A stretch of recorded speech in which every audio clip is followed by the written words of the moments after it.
40 ವರ್ಷಗಳ ಹಿಂದೆ ಭಾರತದ ಚುನಾವಣಾ ಆಯೋಗ ಇಡೀ ದೇಶಕ್ಕೆ ಒಂದೇ ಬಾರಿಗೆ ಚುನಾವಣೆಯನ್ನ ಅಂದ್ರೆ ಲೋಕಸಭೆ ಮತ್ತು ರಾಜ್ಯಗಳ ವಿಧಾನಸಭೆಗಳಿಗೆ ಒಂದೇ ಬಾರಿಗೆ ಚುನಾವಣೆ ನಡೆಸಬಹುದಾ ಅನ್ನುವ ಪ್ರಸ್ತಾಪನೆಯನ್ನ ಮುಂದಿಟ್ಟಿತ್ತು 1983ರಲ್ಲಿ. ಅದಾದ ನಂತರ ಇದರ ಬಗ್ಗೆ ಚರ್ಚೆಗಳಾದವು, ಪರ ವಿರೋಧ ಅಭಿಪ್ರಾಯಗಳು ಬಂದವು. 2024ರ ಚುನಾವಣೆಯಲ್ಲಿ ಬಿಜೆಪಿ ತನ್ನ ಪ್ರಣಾಳಿಕೆಯಲ್ಲಿ ನಾವು ಅಧಿಕಾರಕ್ಕೆ ಮತ್ತೆ ಬಂದಲ್ಲಿ ಒಂದು ದೇಶ ಒಂದು ಚುನಾವಣೆಯನ್ನು ಜಾರಿ ಮಾಡ್ತೀವಿ ಅಂತ ಹೇಳಿದ್ರು.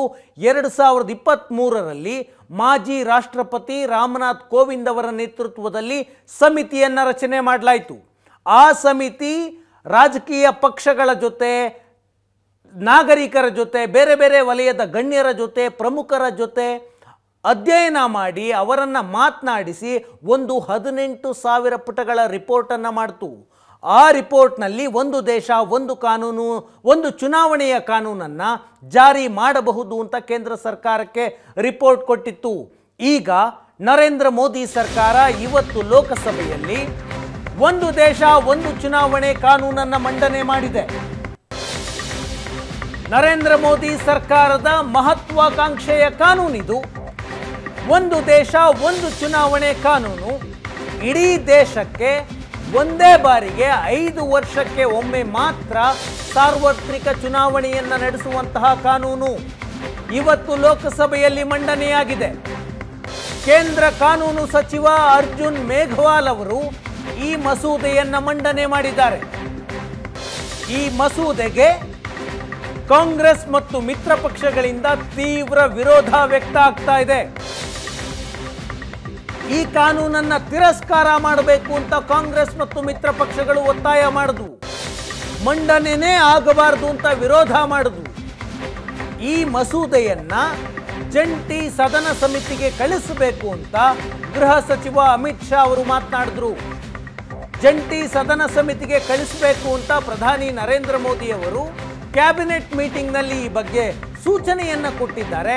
ಹಾಗಾಗಿ ಇದು ಜಂಟಿ ಸದನ ಸಮಿತಿಗೆ ಹೋಗಬೇಕು ಅಂತ ಅಮಿತ್ ಶಾ ಮಾತನಾಡಿದ್ರು. ಇದಾದ ನಂತರ ಜೆಪಿಸಿಗೆ ಕಳಿಸಬೇಕಾ, ಈ ಬಿಲ್ಲನ್ನು ಅಕ್ಸೆಪ್ಟ್ ಮಾಡಬೇಕಾ ಅಥವಾ ತಿರಸ್ಕಾರ ಮಾಡಬೇಕಾ ಅನ್ನುವುದರ ಬಗ್ಗೆ ವೋಟಿಂಗ್ ಆಯಿತು ಲೋಕಸಭೆಯಲ್ಲಿ.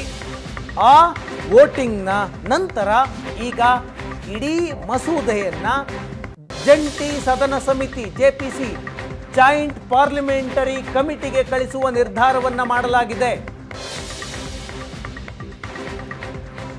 ಜಂಟಿ ಸದನ ಸಮಿತಿ ರಚನೆಗೆ ಲೋಕಸಭೆಯಲ್ಲಿ ಮತದಾನ ಆಯಿತು. ಈ ಬಿಲ್ನ ಪರವಾಗಿ 269 ಸಂಸದರು ಮತ ಹಾಕಿದ್ರು. ಬಿಲ್ನ ವಿರುದ್ಧವಾಗಿ 198 ಸಂಸದರು ಮತ ಹಾಕಿದ್ರು. ಒಂದೇ ಚುನಾವಣೆ ಬಿಲ್ಲನ್ನು ಜೆಪಿಸಿಗೆ ಕಳಿಸೋದಕ್ಕೆ ಒಪ್ಪಿಗೆಯನ್ನು ಕೊಡಲಾಗಿದೆ.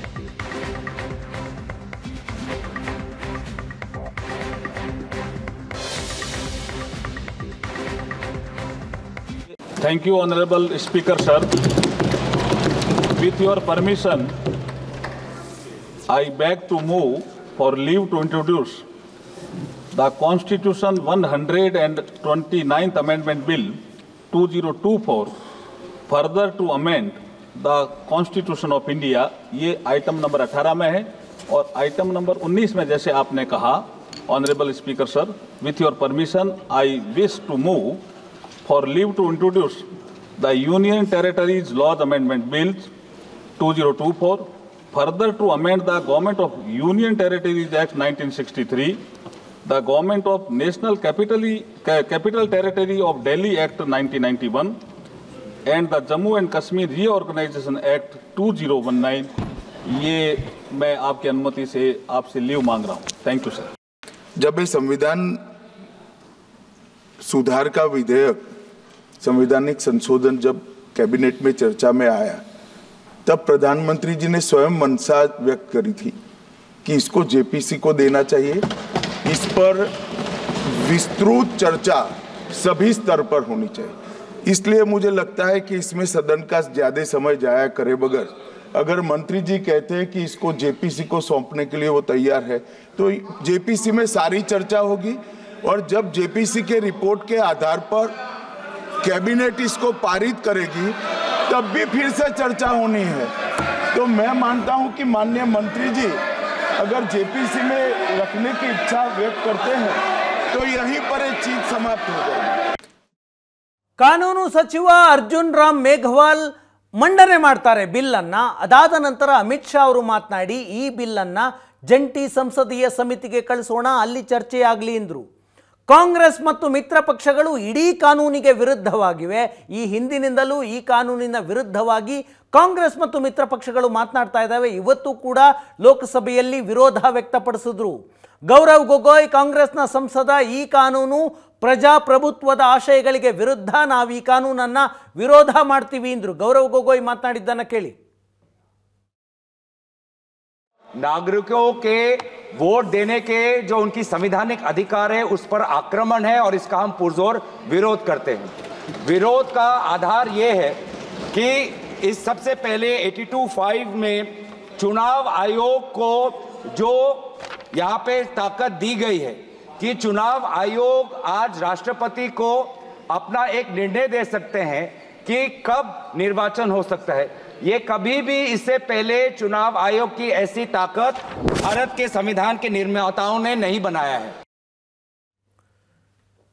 ಲೋಕಸಭೆಯಲ್ಲಿ ಇವತ್ತು ಅರ್ಜುನ್ ರಾಮ್ ಮೇಘವಾಲ್ ಅವರು ಎರಡು ಮಸೂದೆಗಳನ್ನು ಮಂಡನೆ ಮಾಡಿದ್ರು. ಒಂದು ದೇಶ ಒಂದು ಚುನಾವಣೆ ಅನ್ನುವಂತಹ ಕಾನೂನು, ಇದು ಸಂವಿಧಾನದ 129ನೇ ತಿದ್ದುಪಡಿ. 1950 ಜನವರಿ 26ರಂದು ಸಂವಿಧಾನ ಜಾರಿಗೆ ಬಂತು. ಅದಾದ ನಂತರ ಈವರೆಗೆ 128 ತಿದ್ದುಪಡಿಗಳು ಆಗಿದ್ದಾವೆ. ಇದು 129ನೇ ತಿದ್ದುಪಡಿ. ಒಂದು ದೇಶ ಒಂದು ಕಾನೂನು ಒಂದು ಚುನಾವಣೆ ಅನ್ನುವಂತಹ ತಿದ್ದುಪಡಿ, ಸಾಂವಿಧಾನಿಕ ತಿದ್ದುಪಡಿ ಇದು.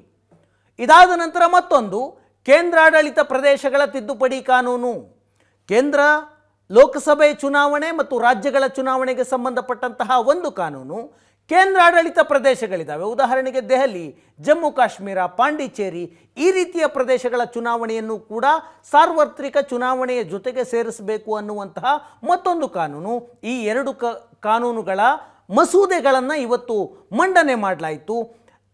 ವಿರೋಧ, ಈ ಮಸೂದೆಯನ್ನು ಟೇಬಲ್ಲೇ ಮಾಡಬಾರ್ದು, ಮಂಡನೆಯೇ ಮಾಡಬಾರ್ದು ಅನ್ನುವ ವಿರೋಧ ವಿಪಕ್ಷಗಳಿಂದ ಬಂತು. ಆರಂಭದಲ್ಲೇ ಜಂಟಿ ಸದನ ಸಮಿತಿಗೆ ಇದನ್ನು ಕಳಿಸಬೇಕು ಅನ್ನುವ ನಿರ್ಣಯವನ್ನು ಬಿಜೆಪಿ ಮಾಡಿಕೊಂಡೇ ಸದನಕ್ಕೆ ಬಂದಿತ್ತು. ಈ ವಿಷಯದಲ್ಲಿ ಲೋಕಸಭೆಗೆ ವೋಟಿಂಗ್ ಆಯಿತು. ಲೋಕಸಭೆಯಲ್ಲಿ ಈ ಕಾನೂನನ್ನು ಮಂಡನೆಗೆ ಸ್ವೀಕಾರ ಮಾಡಬೇಕಾ ಅಥವಾ ನಿರಾಕರಣೆ ಮಾಡಬೇಕಾ, ತಿರಸ್ಕಾರ ಮಾಡಬೇಕಾ ಅನ್ನುವ ವಿಷಯದಲ್ಲಿ ವೋಟಿಂಗ್ ಆಯಿತು.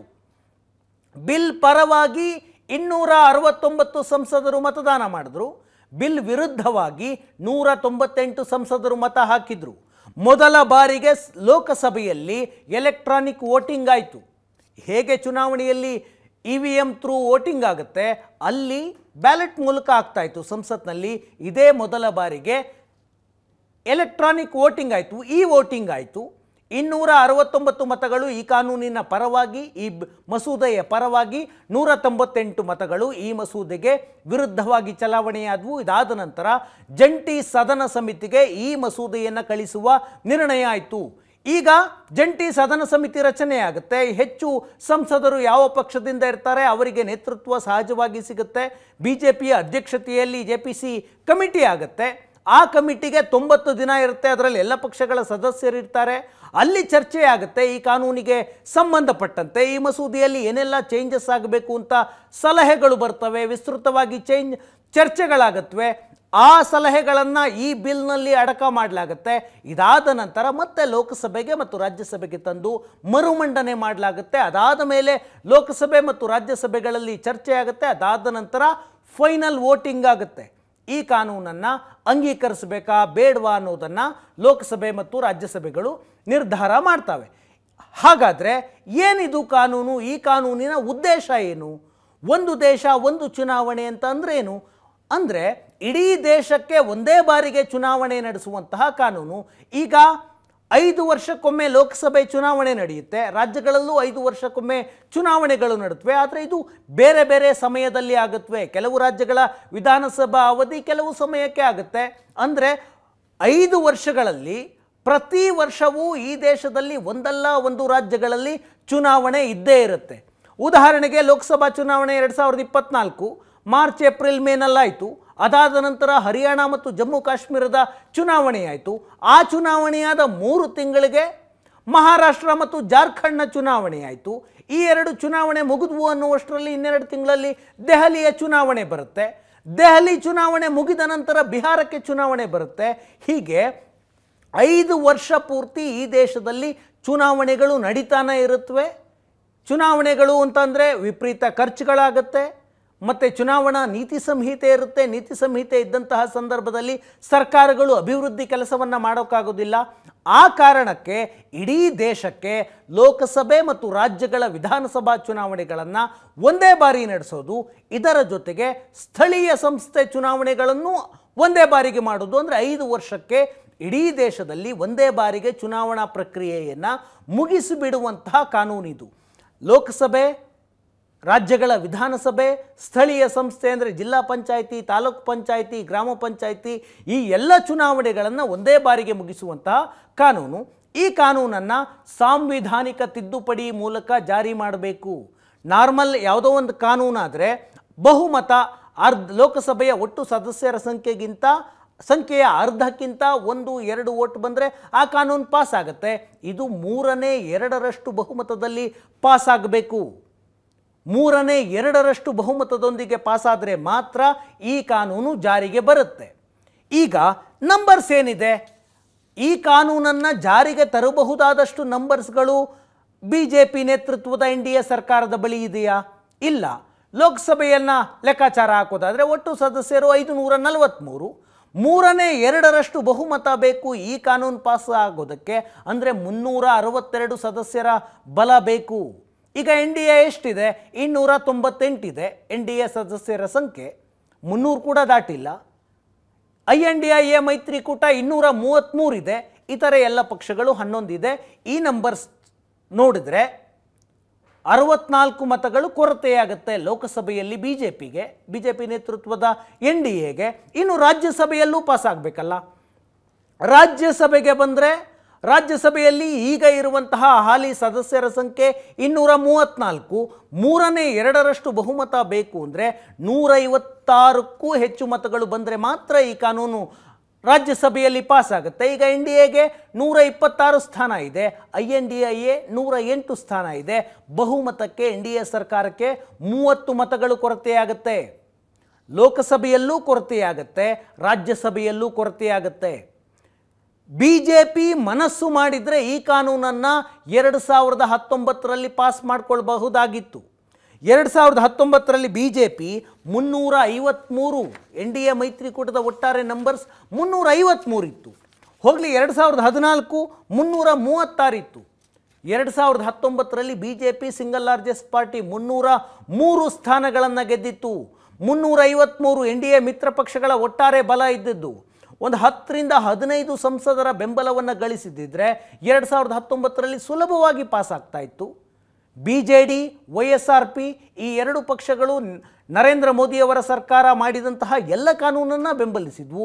ಇದನ್ನೂ ಬೆಂಬಲವನ್ನು ಈಗಲೂ ವ್ಯಕ್ತಪಡಿಸಿವೆ. ಹಾಗೇನಾದರೂ ಆಗಿದ್ದಿದ್ರೆ 2019ರಲ್ಲಿ ಆಗ್ತಿತ್ತು. ಈಗ BJPಗೆ ಬಹುಮತ ಇಲ್ಲ. BJP ಮಿತ್ರ ಪಕ್ಷಗಳ ಬೆಂಬಲದೊಂದಿಗೆ ಸರ್ಕಾರವನ್ನು ಮಾಡಿಕೊಂಡಿದೆ. ಈಗ ಈ ಅವಧಿಯಲ್ಲಿ ನರೇಂದ್ರ ಮೋದಿಯವರ 3ನೇ ಅವಧಿಯಲ್ಲಿ ಈ ಕಾನೂನನ್ನು ಜಾರಿ ಮಾಡೋದಕ್ಕೆ ಸಾಧ್ಯವಾ? ನಂಬರ್ಸ್ ನೋಡಿದರೆ ಕಷ್ಟ ಅನಿಸುತ್ತೆ. ವಿಪಕ್ಷಗಳೆಲ್ಲರನ್ನೂ ಮನವೊಲಿಸಿ ಒಂದಷ್ಟು ಮತಗಳನ್ನು ತರುವಲ್ಲಿ ನರೇಂದ್ರ ಮೋದಿಯವರ ಸರ್ಕಾರ ಯಶಸ್ವಿಯಾದರೆ ಮಾತ್ರ ಈ ಕಾನೂನು ಜಾರಿಯಾಗುತ್ತೆ. ಇದೊಂದೇ ಕಾನೂನು, 2 ಕಾನೂನನ್ನು ಇವತ್ತು ಟೇಬಲ್ ಮಾಡಿದ್ದಾರೆ. ಆದರೆ ಈ ಕಾನೂನು ಜಾರಿಯಾಗಬೇಕು ಅಂದರೆ ಒಟ್ಟು 18 ಸಾಂವಿಧಾನಿಕ ತಿದ್ದುಪಡಿ ಆಗಬೇಕು, 18 ಬಾರಿ ವೋಟಿಂಗ್ ಆಗಬೇಕು. 18 ತಿದ್ದುಪಡಿಗಳಲ್ಲಿ 15 ತಿದ್ದುಪಡಿಗಳು ಅತ್ಯಂತ ಪ್ರಮುಖ ಸಾಂವಿಧಾನಿಕ ತಿದ್ದುಪಡಿಗಳು. ಸದನದ 3/2 ಬಹುಮತ ಅಗತ್ಯ ಇರುತ್ತೆ. ಹಾಗಾಗಿ ಈ ಕಾನೂನು ಸಂಸತ್ತು ಮತ್ತು ಸಂಸತ್ನ 2 ಸದನಗಳಲ್ಲಿ ಪಾಸಾದ ನಂತರ ಈ ದೇಶದ ಕನಿಷ್ಠ 16 ರಾಜ್ಯಗಳ ವಿಧಾನಸಭೆಗಳಲ್ಲಿ ಈ ಕಾನೂನಿಗೆ ಒಪ್ಪಿಗೆ ಸಿಗಬೇಕು. ಇದೇನು ಕಷ್ಟ ಆಗೋದಿಲ್ಲ. BJP ಈಗ 20 ರಾಜ್ಯಗಳಲ್ಲಿ ಅಧಿಕಾರ ನಡೆಸ್ತಾ ಇದೆ. ಆದರೆ ಲೋಕಸಭೆ ಮತ್ತು ರಾಜ್ಯಸಭೆಯಲ್ಲಿ ಈ ಕಾನೂನು ಜಾರಿಯಾಗೋದು ಕಷ್ಟ ಸಾಧ್ಯ ಇದೆ. ಅದನ್ನು BJP ಸರ್ಕಾರ ಹೇಗೆ ಮಾಡುತ್ತೆ ನೋಡಬೇಕು.